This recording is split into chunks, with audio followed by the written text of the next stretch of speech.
150 years, a mere blink of the eye in geologic time, but in terms of human achievement, a span that represents immense change. The College of Arts and Sciences was the University of Washington. When the University of Washington opened its doors in 1861, it began with the College of Arts and Sciences. Today, the college still serves as the foundation for much of what happens at the U. Arts and Sciences research continues to push the boundaries of our knowledge in new and exciting ways. Timeless Discoveries shines a light on some of the college's landmark achievements, past and present.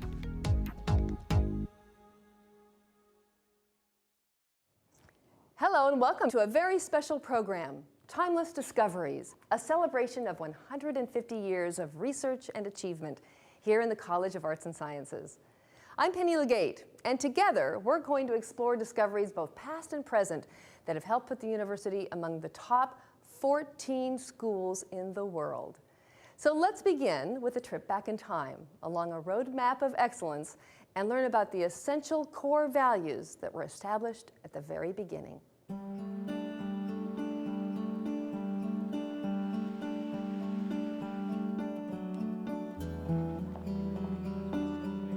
Research, curiosity, innovation, discovery.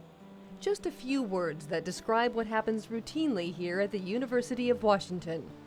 The school stands proudly as one of the world's leading institutions of higher learning. It is now ranked as among the top 15 universities in the world. If you stop and think about that, for a state of 5 million people roughly, that is a remarkable achievement. Chemistry professor and former vice provost for research, Alvin Quirum, is editor of 2 books showcasing 150 years of UW achievements. He explains why the school is so highly respected. And the reason is because of its contributions to discovery over the years, which have had an impact worldwide on the lives of people in every walk of life. So this is referred to as an alpha amino acid. Those seeds of discovery and creativity were planted early on. The UW, which has grown to 3 campuses with a total student population of 48,000, emerged from rather simple beginnings. The truth is that the College of Arts and Sciences was the University of Washington. We were the founding college. And so when the university started up, there was just us. Over the years, the College of Arts and Sciences has grown dramatically and spun off many other colleges and disciplines. Resonating throughout all, though, is a culture of collaboration and the freedom to be curious. The school that was based on what we think of as curiosity-based research. We weren't out to particularly commercialize a product or to, cure people, yet we ended up spinning off all these other colleges that are doing very interesting things. To understand how the college has evolved, it's necessary to look back in time. The year is 1861, the founding of what's known then as the Territorial University of Washington in downtown Seattle.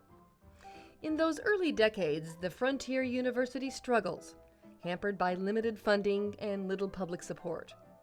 Still, there is a commitment to seeking the best and brightest in terms of both students and faculty. The U is just a couple of decades old when it hires a pioneer scientist who will set the bar high. They hired their first naturalist, and it was Orson Bennett Johnson, but he's referred to in their papers as Bug Johnson, which he brought his bugs with him. Yes, Bug Johnson brings along his collection of some 20,000 biological specimens from Oregon. Soon he begins working with an amateur club that formed to collect and debate. They call themselves the Young Naturalist Society. They didn't know what they were doing, but they liked the idea and they collected things. They collected bugs and fish and animals. Julie Stein, executive director of the Burke Museum, says Johnson set rigorous new scientific standards for the young naturalists. And he taught them how to collect and how to record very carefully the place you get the material, the time, the date, and to use scholarly resources to identify what it was. And they were identifying things that hadn't been collected before. Johnson's discoveries help educate the outside world about the rich diversity of the Pacific Northwest, and his methods are often credited with establishing a legacy of excellence at the University of Washington. Today, Johnson Hall, named in his honor, guarantees that Bugg's contributions will not be forgotten. And his extensive collections, along with those of the Young Naturalist Society, eventually gave rise to the Washington State Museum, today known as the Burke. If you walk through the museum, you will see many of the catalog numbers that say Young Naturalist on them. So they collected some of the most beautiful objects, and especially the cultural objects. Today, the museum serves as an historical treasure trove for researchers at the University of Washington and all over the world. We have no idea what will be useful for the scientists of 150 years from now. It is rather exciting and energizing to think that we have the responsibility of collecting just the right things that will be important to the future. Somehow, the infant university spawned in backwater Seattle survives those early years. Then along come several events that stimulate growth. The Klondike Gold Rush of 1897 spikes the local population and jolts the state's economy.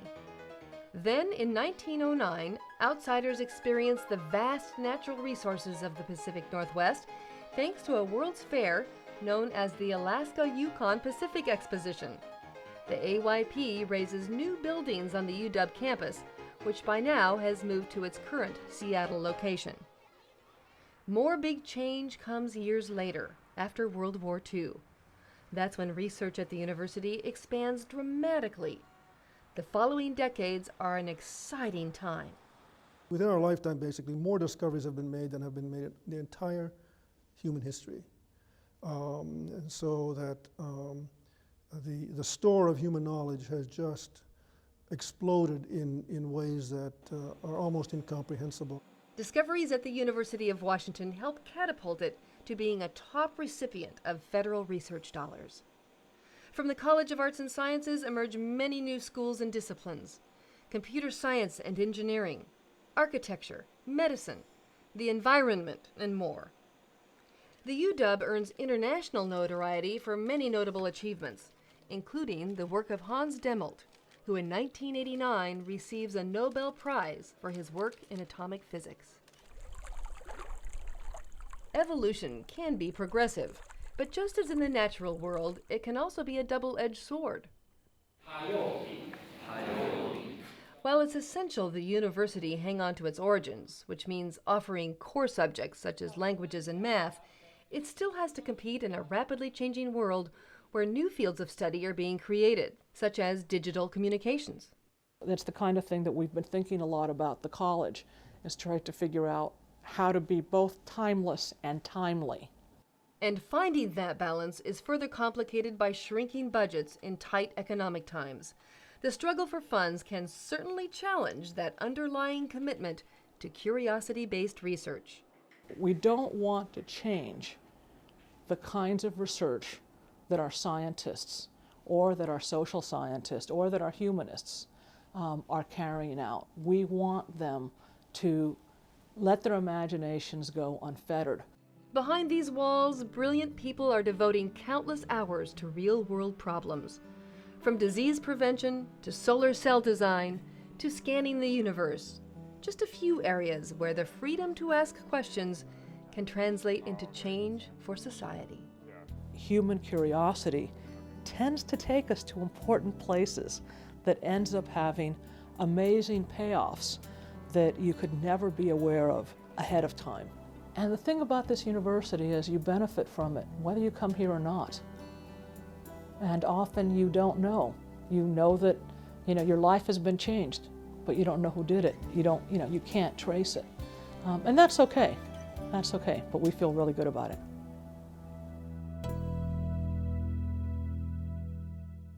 There are literally countless examples of how research done here in the College of Arts and Sciences have translated into solving real-world problems. Now, if this is a subject you'd like to explore a little bit more, just go to this website. It is artsci.washington.edu.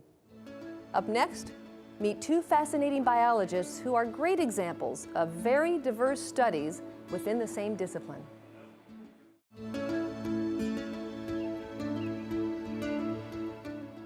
We humans are hardwired to try to improve the world around us. And here in the College of Arts and Sciences, it is scientific research that's the tool that helps feed that innate desire. Now, in the Department of Biology, there is one scientist who is trying to understand how nature solves difficult engineering problems, while another is taking a look both forward and backward in time through tiny grains of pollen.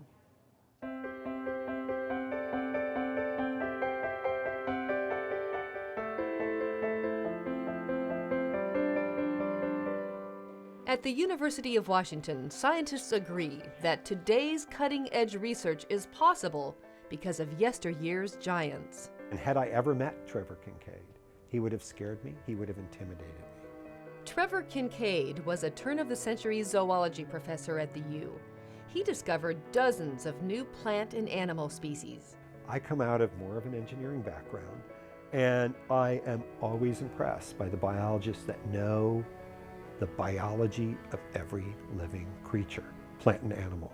Tom Daniel, a UW biology professor, highly respects Kincaid's contributions, which include saving the state's dying oyster industry and creating the Friday Harbor Labs on San Juan Island. Daniel says Kincaid's trailblazing groundwork paved the way. It was building an understanding of the natural world. And to this day, that's what we're still doing. We're trying to understand the natural world. Today, Daniel is exploring the natural world in ways that Trevor Kincaid would find unimaginable. The Daniel Lab is trying to unravel nature's secrets of movement. So I'm really interested in sensory motor control of living creatures, mostly insects. High-speed photography helps analyze how moths navigate in flight. But that vastly oversimplifies what's going on here. Daniel's team has also created the technology needed to peer inside the moth's brain. Super thin probes which record how nerves react to all sorts of stimuli. Rightish, leftish? We're flying some moths in this wind tunnel, and ultimately we'll be testing different odors, introducing it into the wind tunnel and kind of mixtures of different odors and see how the moths respond.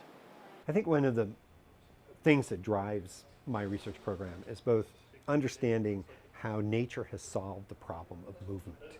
It does it from molecules all the way up to whole moving creatures, and it's solved the sort of engineering problems of movement. So that really drives a lot of what I want to do, is just understanding how nature solved hard engineering problems. His wings have deteriorated a little bit as well. Possible real-world applications of Tom Daniel's research seem restricted only by human imagination. We're really interested in looking to nature to help us design new moving things, new robots, new interfaces to moving systems, new ways in which we might listen to a nervous system and control a robot or assist a human. Heady stuff for sure, yet it's a team that blurs the boundaries between students and staff. Hands-on, absolutely. Yep. Did you notice if this was a male or a female, John? Is it totally science fiction to think that you could have recording of a nervous signal of a human controlling a remote device? I can tell you, absolutely not science fiction. Absolutely doable today. In a bit quieter setting, down the hall and through this door, one of biology's pioneers still reports for work every day. Here's a nice little guy. This is a high altitude fur. Estella Leopold is Professor Emeritus, a biologist who is one of the university's most esteemed environmentalists. A member of the National Academy of Sciences, she is devoted to the preservation and stewardship of natural places. And these are spores. Aren't they pretty? Dr. Leopold's expertise is pollen, the microscopic dust that plants spew into the air. Pollen grains range from about 10 microns to 150 microns, which means that they are about 1,000th of an inch. They're very, very tiny. Tiny, yes, but pollen grains provide huge insight into worlds long gone. Dr. Leopold's studies of ancient pollen deposits in southwest Washington, for example, show that the area was once subtropical. This swamp area was much like the coast of Georgia, and then has endured, that area of course has endured climate change, and the mountains going up, everything changed in the last 6 million years. One of Dr. Leopold's most notable environmental achievements was her crusade in Colorado to save a place called Florissant. The fossils in Florissant are known worldwide to all the paleobotanists and paleontologists as being the most abundant fossils and the most intricately preserved fossils that we know of. The Florissant would have been lost to development in the 1960s had it not been for Estella Leopold. After 5 years of fighting to preserve it, activists went to court. Just a few more months went by then before Congress acted, making the site a national monument. Took about half a year, but it got it done. Now Leopold is turning her attention to other issues, including one that affects the entire planet, global warming. Of course, it isn't a belief, it's a fact. Dr. Leopold is mapping the relationship between climate change and plant diversity. She has great concerns about how quickly our climate is changing. Interesting thing about global warming today is that the rate of change, as we see it in, for example, in Lake Washington, is very different from what we had in the past. The most recent changes, as recorded since the 1950s, seem to be much faster than what we had going about 2 million years ago. So we're worried that the rate of climate change today, although it's similar to something we had just before the Ice Age, is much, much, much faster. And that's the concern.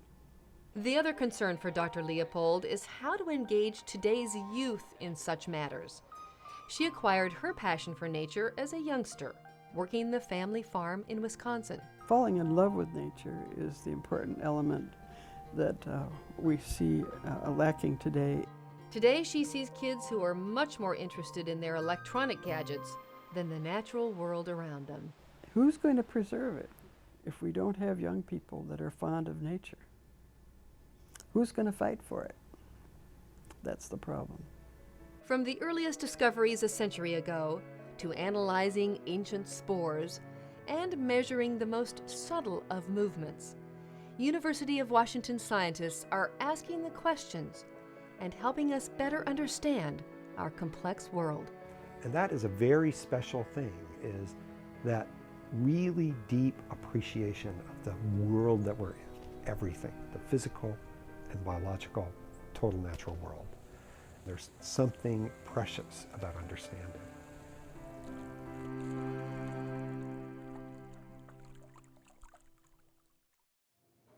Estella Leopold says her biggest inspiration was her father, Aldo Leopold, who, by the way, is one of our country's most respected conservationists.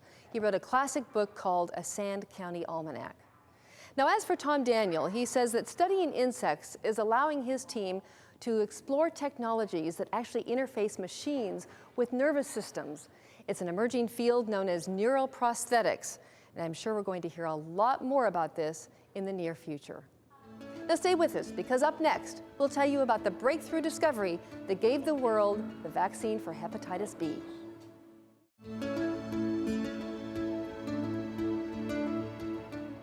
Hepatitis B is a highly contagious virus that has infected 2 billion people on our planet. Many people die of liver failure from hepatitis B. It can often live in the bloodstream for life. But many years ago, here at the University of Washington, came a game-changing development, a vaccine that can prevent this deadly disease.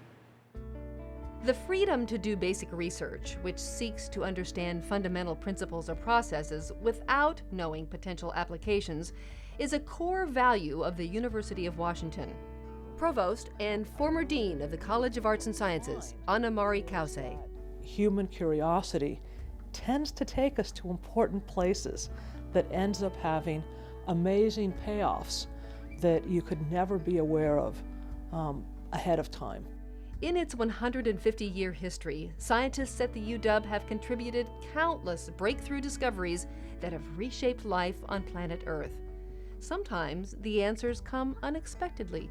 I think that, Ben Hall is a fabulous example of curiosity-based research. When adults are exposed to the virus, Benjamin Hall, molecular geneticist, professor emeritus in both the departments of biology and genome sciences.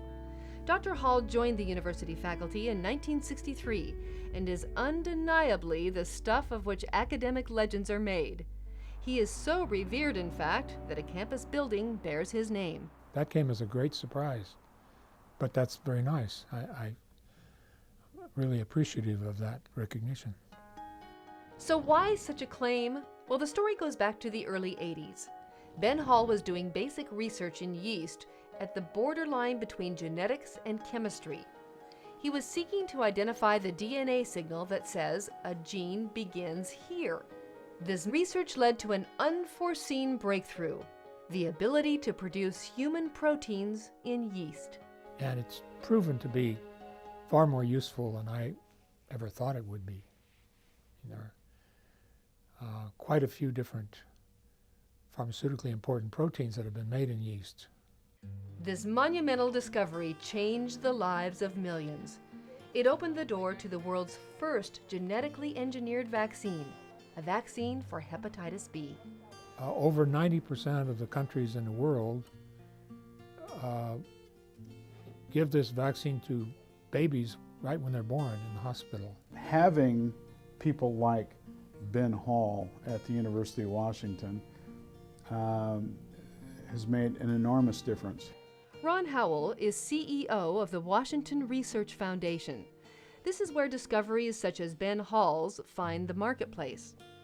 WRF applies for patents on intellectual property and brokers licensing agreements.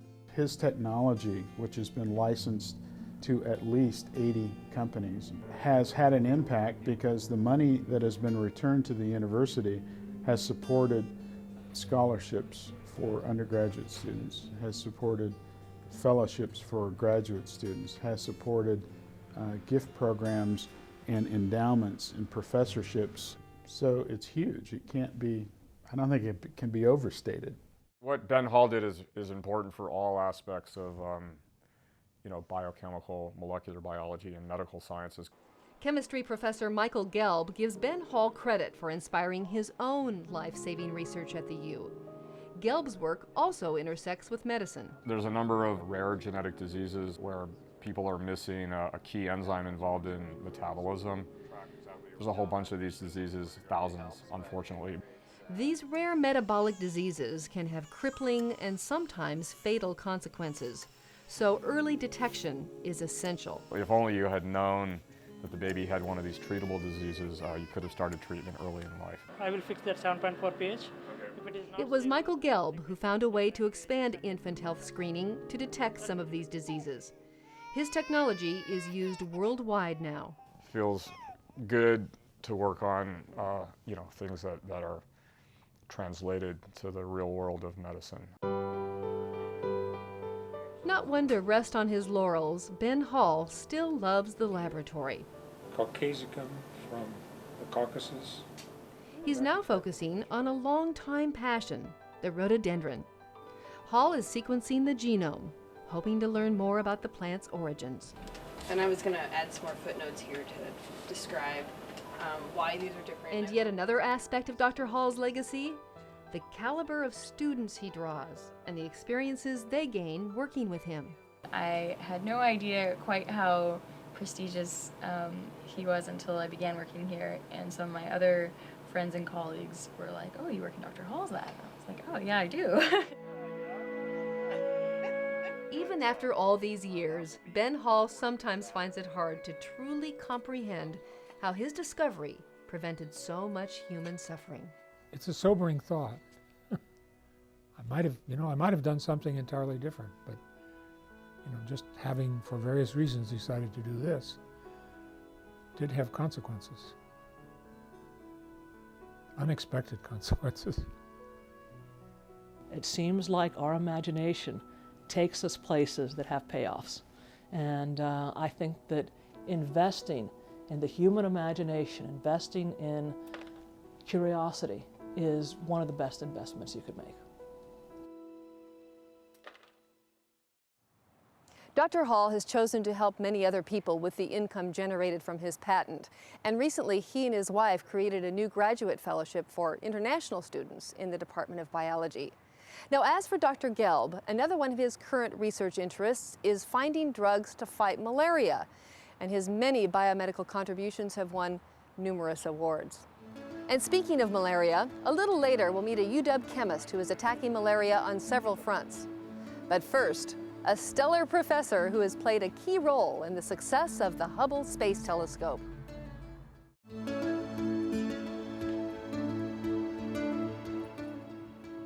The mission of the College of Arts and Sciences is twofold: to be both timely and timeless, to educate and push forward the frontiers of knowledge.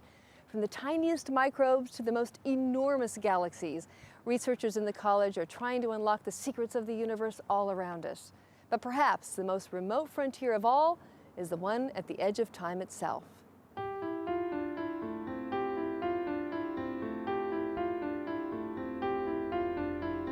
We are of the cosmos. The universe is the size that it is. And we live in a sliver of it, and our view of the cosmos is just so narrow, so narrow. Dr. Bruce Ballack's mission is to widen our narrow view. From beginning to end, it's about basic research and trying to make sense of the universe in which we live. Ballack has been professor of astronomy at the University of Washington for 35 years. He's a true stargazer, a scientist working to unlock secrets millions of light years away. All of astronomy is devoted to making sense out of the things that we see, and so much of what we see in the sky isn't predicted or replicated here on the surface of the planet. That's why tools such as the Hubble Space Telescope are so critical. Dr. Ballack worked for 12 years to help design the Hubble's newest camera. And the camera's just been just a screaming success. It went up in May 2009. I was here. Boost to ignition and liftoff. And right from the very outset, that camera began returning brand new science. It had a suite of filters that extended its scientific range. Instead of just working in the visible part of the spectrum, which we see, it also works in the infrared and the ultraviolet. And these were largely new frontiers for Hubble.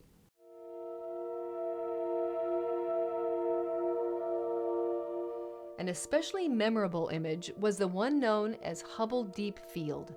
Astronomers pointed the telescope at a dark, seemingly empty spot in the far reaches of outer space. And we aimed Hubble and exposed for 4 straight days. The light just barely trickled in. And when the image came out, we had peered further into the universe than we had ever done before. We peered about 10 billion light years from here. The image was stunning. Thousands of ancient galaxies. For the first time, seeing the universe just as it evolves out of infancy. Dr. Ballack has been an official observer of Hubble photos for 2 decades. Exciting work, but also a job that comes with inescapable gravity. I am just like anybody else. I sit there with my mouth agape saying, this is just absolutely bizarre, it's wonderful. The difference between me and many of the other people who see these images is that 10 seconds later reality hits and I realize I'm responsible to figure out what's going on in these images. I mean, the Hubble isn't there just to take pretty pictures, it's there to probe the way in which the universe behaves. No doubt, astronomers of yesteryear would have been amazed by these photos. The first observatory was built at UW way back in 1895. There have been astronomers at the University of Washington since the very beginning. The Department of Astronomy was officially created in the College of Arts and Sciences in 1965. The program is now recognized nationally for its outstanding resources and faculty. The department here is very much research-oriented, so they love to throw research at undergrads and have them get their hands dirty with it. We're a research university loaded with opportunities for every student. One place or another, our students should be engaging in scholarship or research before they leave. It's exciting. It's what propels you forward into graduate school. I go to the observatory on North Campus, the old observatory, and I do outreach there for general public. Thomas Gomez and other undergrads are responsible for hosting the public shows at the old observatory. Balak says it's important that a taxpayer-funded institution gives back. And it's also part of community building, right? The networking, the reaching out, which is such an important part of what any good university has to do. It is a mystical and humbling experience to gaze skyward and wonder, to marvel at the enormity of it all. Bruce Balak describes recent decades as a Renaissance period of sorts, where human knowledge is expanding faster than the universe after the Big Bang. And he is thrilled his research helps us look up, ponder, and understand. This is really a wonderful time. And for me to have been here at the university through 35 years of this golden age has been a privilege. That's the nature of science, right? There is no end to the learning.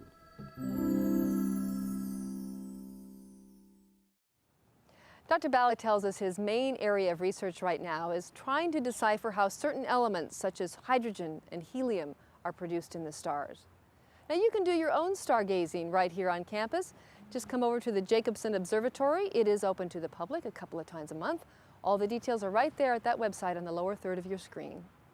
Still to come, meet a researcher hoping to save lives by outsmarting an infectious killer of millions every year.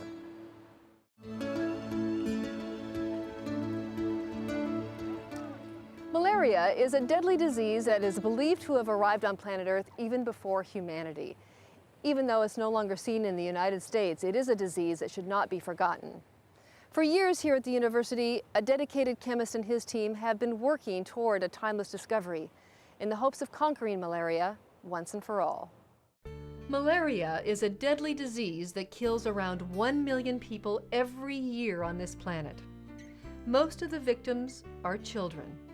Many live in Africa. I grew up in Africa. My parents moved there as young people in Tanzania, and I was born in Dar es Salaam. And there was malaria all around us.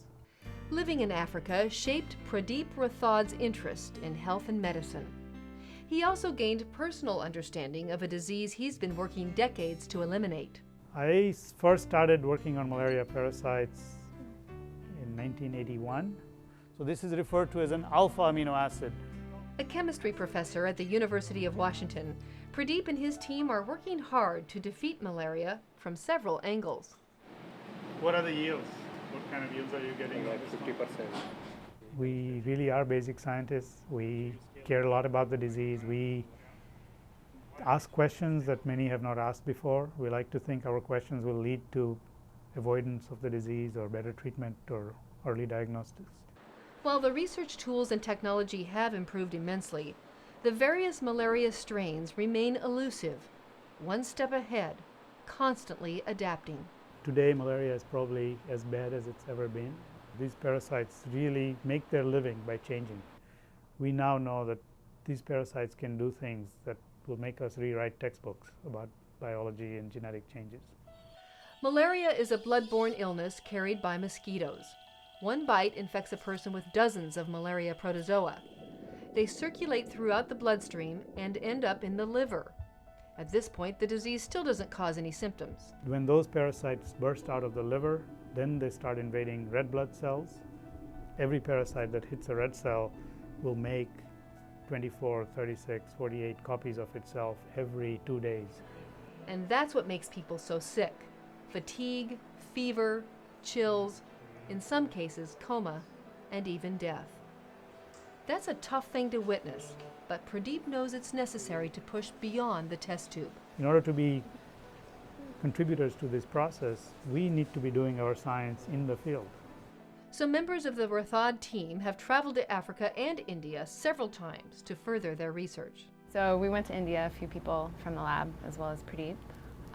We were there to meet people that we were going to be collaborating with and travel around to see the different sites that we could potentially set up labs. And it's definitely an eye-opener, to say the least. I mean, to see little kids, that cannot move or are in a coma in hospitals is really, it highlights the importance of some of the stuff that we're doing in the laboratory. I'd like to think I know as much as most people about malaria, but when you're in that room, in that clinic, and the person is extremely sick, the family is gathered around, you have so much respect for the physicians who are working with those patients. They try their best with the resources they have. They're trying their best with the knowledge that they have. And they're well aware that often it's not enough. And the amount of hope that you see from the patients and from the family looking at the doctors, and in some cases looking at us as visitors, hoping that we have something that might help them that day for their patient, it's extremely humbling and sometimes difficult. Pradeep and his team will soon return to India on a 7-year grant from the National Institutes of Health. Their research will contribute to a global malaria study. Beyond India, there are friends and partners who have such grants to work in 3 different parts of Africa. They have Central America, they have Amazonia covered, they have Southeast Asia, they have the islands near Papua New Guinea. So we will all be comparing notes over these 7 years, and we hope the University of Washington team will have useful things to teach to our colleagues who work all over the world. Years ago, Pradeep Prathad decided he could not turn his back on a disease he left behind in his country of birth. He's aiming high, the goal challenging. But it's his kind of determination, intellect, and compassion that will help us one day realize a malaria-free world. People around the world are suffering in ways that stopped happening in the Western world decades ago. And so there's a need for setting our aims high. And I would love to be part of this larger teams of people that actually help eliminate malaria where it's still a very large problem.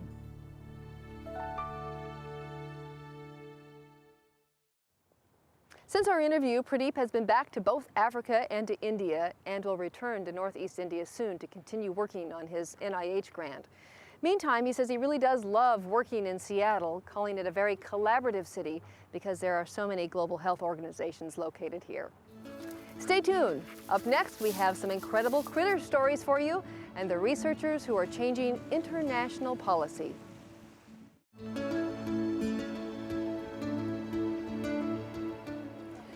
Who doesn't love a good animal story? And in this case, we have 2 for you. And behind the research are a couple of the university's most intriguing scientists. Now, one is collecting a vast amount of information using highly trained dogs, while the other is doing her best to save one of the most adorable creatures to ever walk the face of the planet. What do penguins and poop have in common? Both are the focus of fascinating long-term studies at the University of Washington. And the resulting science is changing policy on a global scale. First, let's talk birds. 40 years ago, these charming creatures became the obsession of biology professor Dee Boersma. I fell in love with penguins, and I've been studying them ever since. Dr. Boersma is passionate about saving penguins. Half the world's species are now endangered. She says their collapsing populations are delivering a warning about the planet's health. They're really good reflectors, good sentinels of what's happening in the marine environment. Boersma has had the rare opportunity to study one type of penguin for nearly 3 decades. We've been working on Magellanic penguins in Argentina for 28 years. That's a real luxury. Most grants are for 2 years, maybe 3 years, occasionally a 4 or 5 year grant, but those are really rare. Over the years, Dee's research in South America has documented thousands of oil-covered penguins coming ashore. We estimated that there were about 61,000 penguins that were being oiled every year during their migration. So what do you do about that? And what we finally got the government to realize is, first of all, you got to stop the illegal dumping. We convinced them with 8 years of data that this was a chronic problem, and now they've moved the tanker lanes 40 kilometers further offshore, and there's much less illegal dumping of oily ballast water. So there are a lot of problems that people can solve. It's about 1.5 meters back. She's got 2 eggs. Boersma believes that humans will make change if we understand the cost of our consumption. None of this is for free, and we have to make choices about how our world's going to look and what we're going to do, what we know, how we act, and all of that takes education. And a favorite educational tool is Conservation Magazine. Hi, I'm Dee Boersma. I'm here at Punta Tumble, Argentina. Dee is co-founder and executive editor of this award-winning quarterly, published at the UW. And Conservation is a publication that routinely exceeds our expectations. Writing, researching, advising students all serve Dee Boersma's mission to preserve biodiversity and ensure a future for the planet's flightless birds. We can change the world one person at a time. In the end, that will save the penguins. If people pay attention to what they do, yeah, it will change the world. Come here, sweetie. Dr. Samuel Wasser is another UW professor changing international policy. He's a research biologist and director of the Center for Conservation Biology. Well, everything that we do in our center starts with feces, believe it or not. While that may not sound so glamorous, poop produces a goldmine of information. We can get the DNA, tell its species, its sex, its individual identity, and we can get all these physiological measures. We can tell if it's stressed, if it's nutritionally impaired, if it's reproductive or not, and we can get toxins from the sample, and we can do all that without seeing the animal at all. All right, ready to find it? Oh, all right, let's go. And then you couple that with dogs that can collect huge numbers of samples over large landscapes, and you have a tool like none other. Wasser launched Conservation Canines in 1997. The program now sends scat-sniffing dogs all over the world. We first started out working on grizzly bears and black bears. Actually, in Washington State, we found the first grizzly bear ever found in the Cascades. The smallest animal we study is the Pacific pocket mouse in Southern California, which is the size of a golf ball, and its feces is the size of a sesame seed. The dogs have done animals as big as right whales and killer whales. And Tucker is the one who specializes in killer whale waste. Pretty amazing for a dog that doesn't like water. We picked Tucker because Tucker hates the water. He's hysterical about it. He's got a scent. Tucker will work tirelessly for a certain reward, playing with his ball. It's a trait essential to all these tracking specialists. Almost all of our dogs are rescued from the pound. You have to have a dog that has an insane play drive. I mean, just over the top. Tucker is a valuable helper in the quest to save a local endangered species. Wasser's reputation, however, as a conservation crusader goes far beyond the Northwest. You ready? Okay, come on, find it.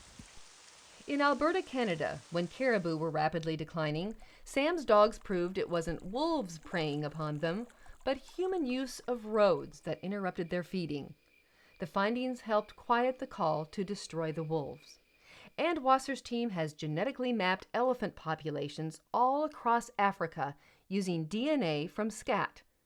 His science is being used to fight the illegal ivory trade by matching DNA from poached tusks to this map. The illegal wildlife trade in general right now is, in some accounts, a $20 billion a year industry. And it's really destroying the planet. My laboratory is the only lab in the world that is able to actually take a piece of ivory, genotype it, and tell you exactly where it came from in Africa. Several years ago, when a huge shipment of ivory was seized in Asia, the Wasser lab was able to trace the tusk's DNA to one place, Tanzania. What that means is once we identify a hotspot, we can actually send law enforcement in there and catch them in the act. So we can actually stop the elephants from being killed in the first place. No one else can do that.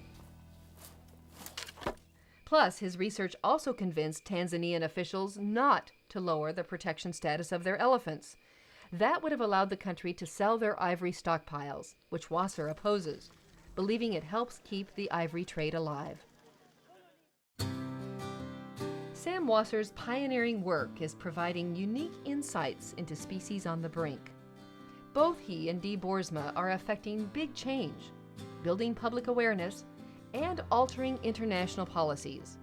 No small contributions to preserving life on a diverse and beautiful planet.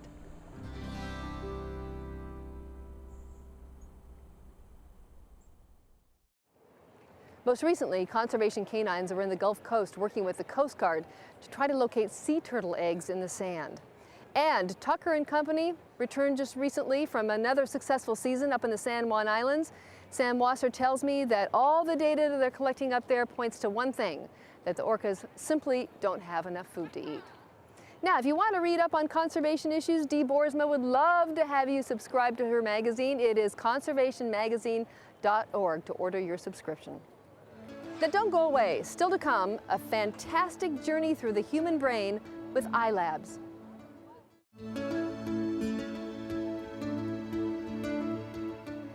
As we've seen, scientists here in the College of Arts and Sciences are conducting research in a variety of exciting areas. Everything from curing deadly diseases to capturing images of supernovas millions of light years away. But perhaps no area holds more fascination than the study of the organ responsible for it all, the human brain.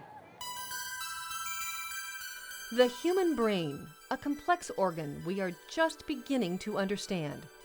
Many breakthrough discoveries, though, are coming from the Institute for Learning and Brain Sciences. People around the world are beginning to look at the University of Washington for cutting-edge knowledge about early learning in the brain. It's very, very exciting.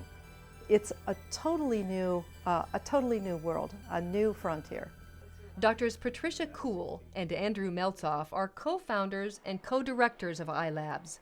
They head up a talented interdisciplinary research team. We are psychologists and speech and hearing scientists, and we're collaborating with engineers, with radiologists from the medical school, with computer scientists, with speech and hearing sciences, with linguistics, with many departments on campus who are interested in humans' abilities to learn. When I started, early learning was sometimes connected to home ec departments. It was a kind of low prestige job.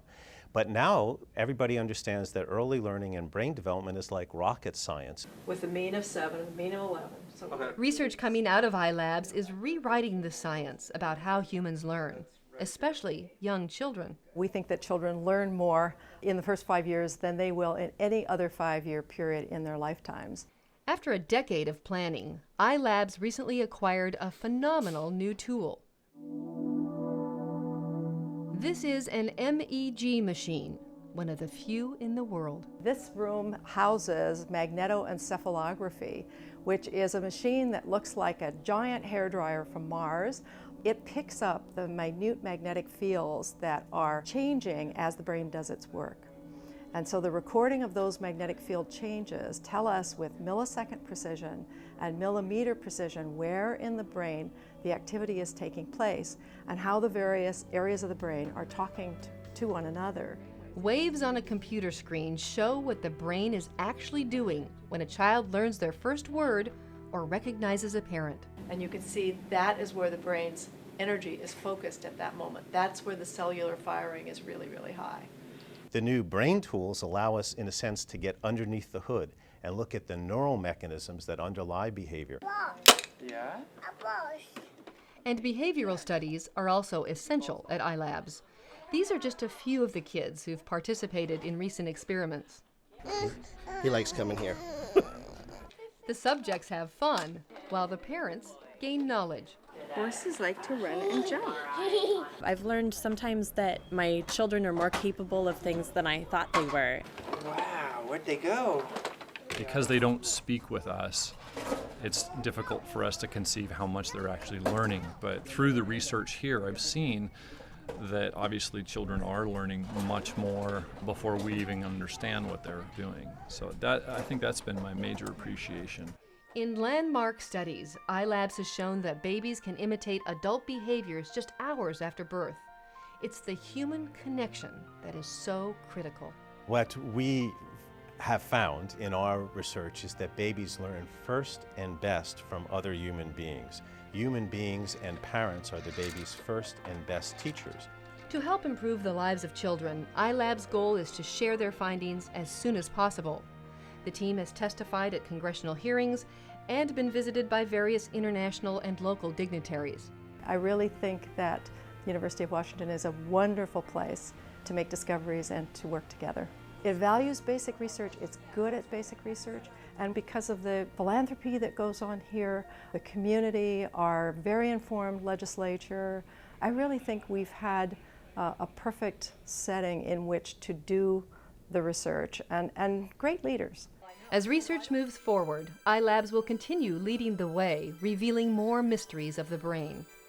Yet the scientists here believe one conclusion will remain: the importance of connecting to our children, and as early as day one.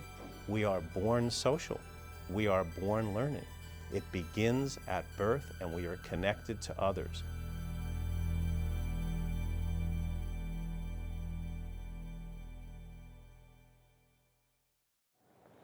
iLab researchers are always on the cutting edge of brain research, and in fact, one of the experiments they want to do in the near future is to hook up an infant and a mother to brain scanning devices at the same time and watch how their brains interact with each other. Don't go away. You ever wonder what will happen when fossil fuels run out? You'll meet a UW scientist working on a solution.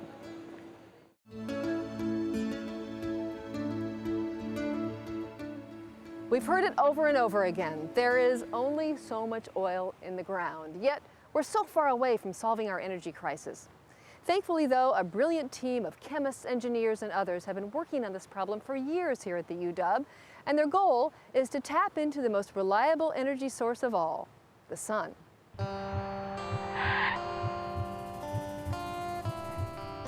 I think it's the most important problem facing our society today. What has taken Mother Nature hundreds of millions of years to create, we have basically burned up in 100 years. We have squandered a fixed resource, namely the fossil fuels. UW chemist David Ginger and retired chemistry professor Alvin Quirham agree that the greatest challenge of this generation is finding renewable energy sources. We get 80% of our energy from fossil fuels right now.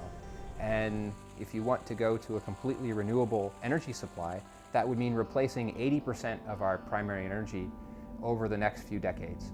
Ginger's goal is to harness the sun.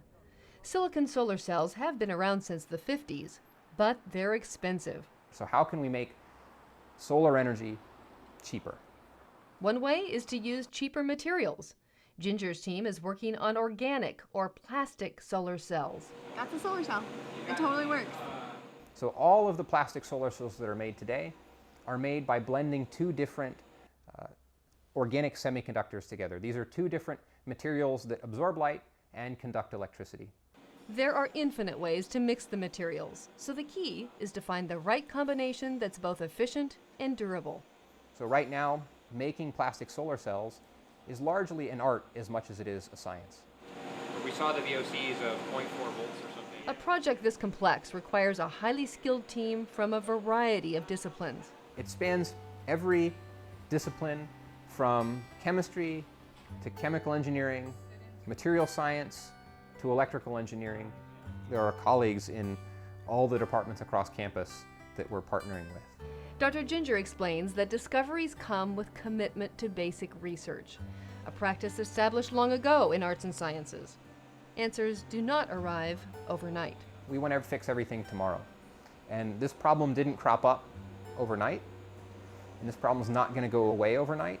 And we need to be investing in the basic science that will lead to unexpected discoveries to solve our problems in the coming decades. And we need to be training the next generation of students. And I put a drop of solution on and it spins. I feel pretty passionate about alternative energy and how important it is. And I love the idea of doing research to make cheaper solar cells, things that people could actually afford. It's interesting, it's maybe useful, and it's fun. The Ginger Group is among the best in the nation working on organic solar cells.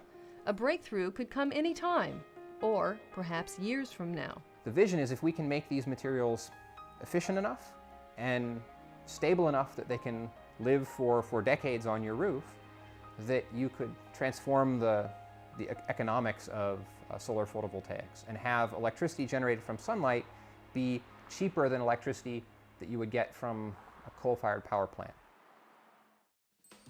Solving energy problems will undoubtedly be one more legacy contributed by scientists at the University of Washington.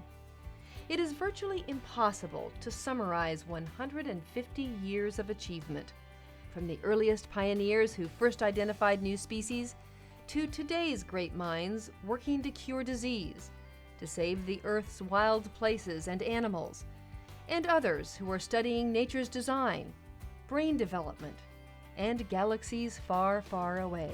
You got the samples from Harvard, right? There are innumerable timeless discoveries already in the history books, yet many more still to come. As long as curiosity runs free, there will be endless questions to ask. They're all going to be addressed by research, by discovery, by having creative minds, young kids, graduate students, undergraduates, investing their time and energy and intelligence and creativity to bring resolution to many of these challenging issues. I really think that this university is a place of transformative experiences. They do this warm-up flight where they start to beat their wings. We are really just about the only place in society, the only place in the world where we have the luxury and responsibility to be thinking about moving research forward that in fact may not have a payoff for 20 years or maybe even 50 years. It's a fantastic time to have been a part of it and to be alive, to have seen the incredible research that has developed, the explosion of knowledge, the kind of deep understanding one can gain. It's incredibly exciting.